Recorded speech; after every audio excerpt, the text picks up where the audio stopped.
Why? What did I do? Nothing. I looked at the quantities I needed. I multiplied and divided by the same quantity, so I don't change anything. And then I took what I needed. I applied the limit. So what I needed, so this is theta over theta, as I said again, 1, 7 theta over 7 theta, 1. But now when I regroup and manipulate algebraically, I regroup these together and these together, then I still have a theta with 7 theta. The thetas go away, and everything else is 1, so I have a final answer. A lot of problems are solved using a simple algebraic manipulation. This is simple. Multiplying and dividing by theta is a simple algebraic manipulation. Okay, any questions? Okay, let's look at one more. 45. So let's say limit as x approaches 0 from sine 5x over 3x. Any suggestions on this? But first of all, of course, it's 0 over 0, so there is hope.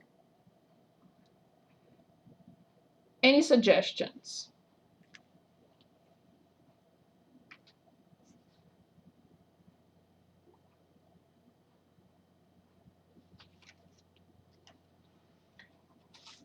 How would you algebraically manipulate this? Because obviously, when x approaches 0, 5x also approaches 0. Same thing. If I write this or I write this, it's the same thing.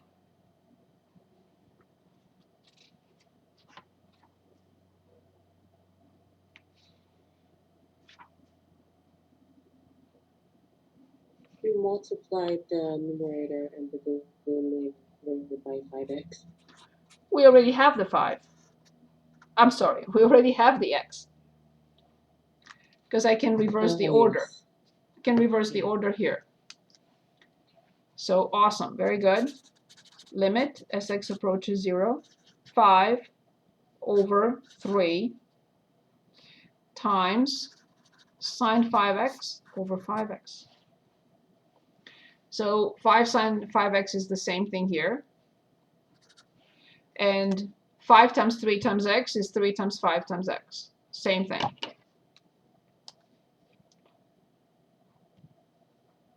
As long as we have the same quantity inside sine and underneath sine. This is the same, this is the same. 5x approaches 0. So where is this going? And what is the limit? Only now we can drop the limit operator because we are applying it. 5 over 3. 5 over 3. Because this approaches 1. And because 5x approaches 0.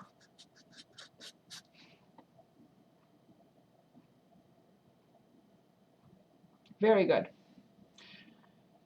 Okay, I'd like to move on unless you want to say something. You have any questions? Anyone? Okay, 3.4, the chain rule. I promise this is the last rule, except when we get to the next section in which we'll have a combination. This is the last major rule that we will look at. Okay, what is the chain rule? The chain rule deals with function composition. Function composition.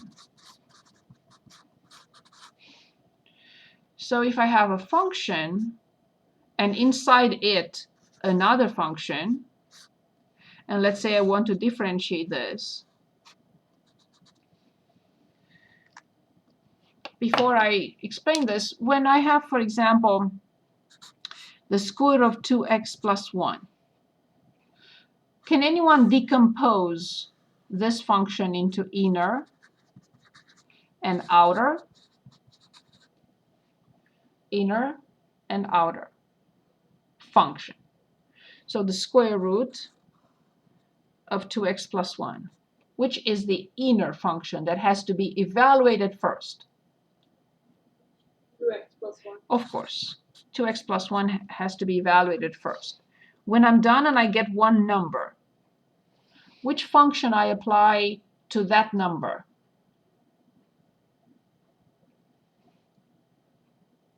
Square root. The square root of x. Awesome.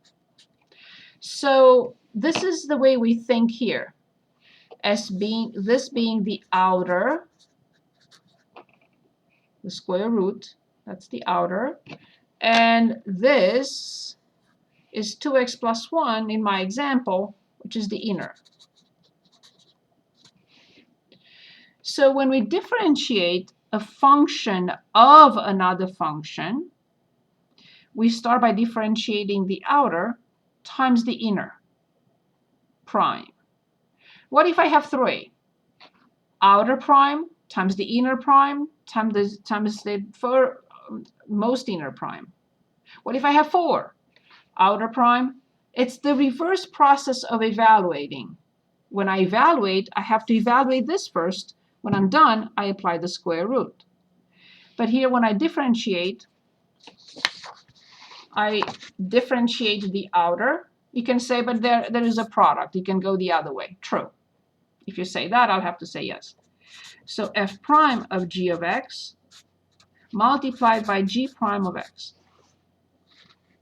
If we have f of g of age of x, and I want to differentiate, I have to differentiate the outer, f prime of g of age of x, times g prime of age of x, times age prime of x. This goes in here, of course. I always run out of room, as you know.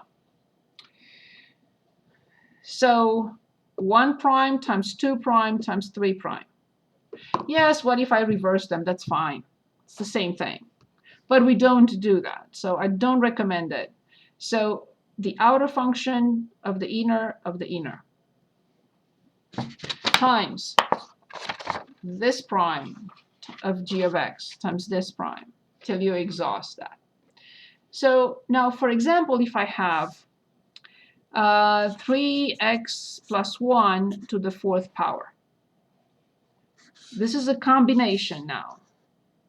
It's the power rule with a chain rule. Which one is the inner? Of course, this is the inner. Which one is the outer? Of course, this is the outer. So when I differentiate this, I start with the power rule. Bring down 4, subtract 1 from the power, times the inner function prime. That's why I'm going to dig up my recycling bin. That's why I keep saying that from the beginning last time. So you can already get used to it. There is no need here because it's 1, because this is not a composition. It's just x. So the power rule, n, x to n minus 1 times the inner function prime, which is 1. But here, the inner function prime is 3. And then bring down 4, subtract 1 from the power times the inner function prime. I'm sorry, I just realized that I wrote 4 instead of 3. So we multiply these two in front, 12, 3x plus 1 to the 3rd power. And this is it. What does it represent? The derivative of this function. What does it give? The instantaneous rate of change at any point where this function is continuous, doesn't have a corner, a cusp, or a vertical tangent. But that's not the case. It's a polynomial. It never has a cusp, corner, vertical tangent.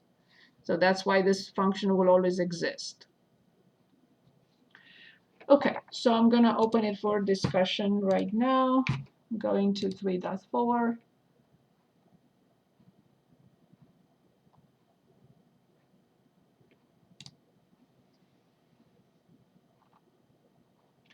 And feel free to choose. Yes, some of them can get very hairy, but that's okay. We need to see those too. So anything from 1 through 52. I'll go as slow as possible so you can choose.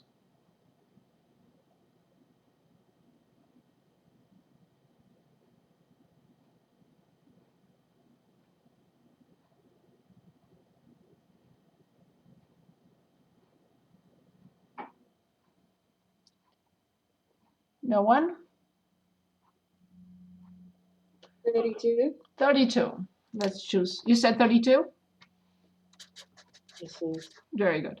So j of theta, they're getting creative here. Fine.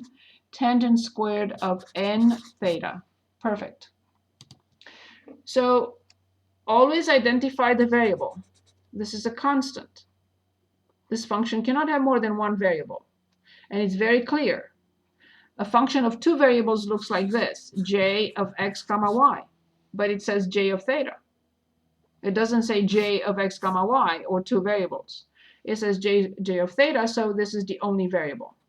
This has to be assumed to be constant. Okay, so then g prime of theta. So this is a function to a power. A function to a power, let me write it again here. A function raised to power n prime is n, the function to n minus 1, times the inner function prime. I hope at some point in time you will repeat this with me. You don't have to, it doesn't have to be out loud, but I'm hoping that you're going to say this several times to yourselves. N times f to n minus 1 times the inner function prime. So then power is 2, bring it down, times tangent to power 1, because 2 minus 1 would be, so tangent of n theta to power 1 times the inner function prime, which we know is secant squared of n theta, times the innermost function prime, which is times n, because n theta prime is n. Let's do this one more time. Let's identify the functions here. 1, 2, 3. I differentiate the power. 2 times tangent to 2 minus 1, which I know it's 1. I don't have to write it. Then the next function has to be differentiated. Secant squared, because tangent of n theta prime is secant squared of n theta. And now the last function, the innermost function prime, when I differentiate it, I get n. Remember that the chain rule, like this for this problem, is only product. Do not write a plus or a minus or something. One of the quantities or quantities can be negative, but it has to be a product only. Product, product, product, product. There is no addition or subtraction of functions here or quantities, okay? Yes, I can rewrite it, so I'm skipping over this. I can write this 2n times tangent n theta times secant squared n theta. And this is final. Again, chain rule, only product. It was a very interesting pick, thank you.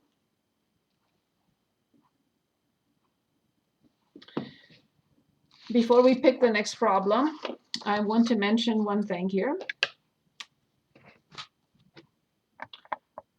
Okay. This is page where I'm, okay, good. So when we differentiated e to the x, can anyone tell us the answer? That's the nicest and the easiest function of all. E to the x. E to the x, perfect, thank you. But what if we have, and I should have mentioned, and I think I did, but maybe I'll mention it again, times x prime. But why don't we write x prime? Because that's the inner function prime. That's the outer, this is the inner. Why don't I mention this? It's 1. Because it's 1. Perfect. But what if I have e to a function prime? Wild guess. I'm sure it's not that wild. What do I write in this case? E to the function. Times the function. Prime. That's why I put it here. But this is not x, it's any function. If it's x, then I don't have to. But if it's any function, then I have to. So, for example, if I have e to tangent x prime, what will that equal to?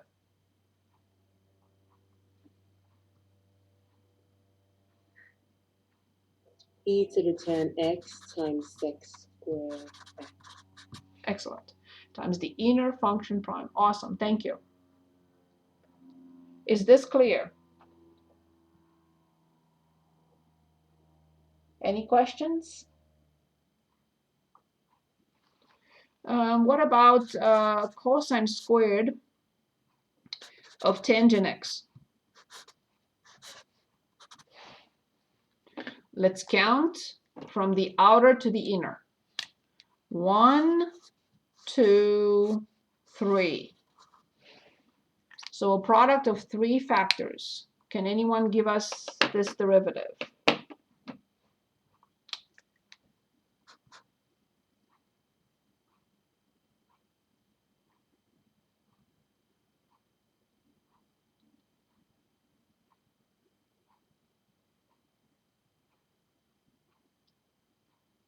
The 2 cos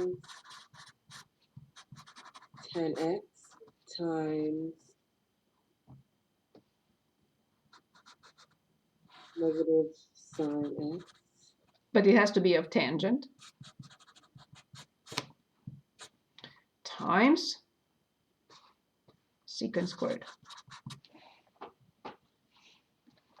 Now I have to multiply negative 1 by 2. And I have cosine of tangent x times sine of tangent x times secant squared x. Any questions on this?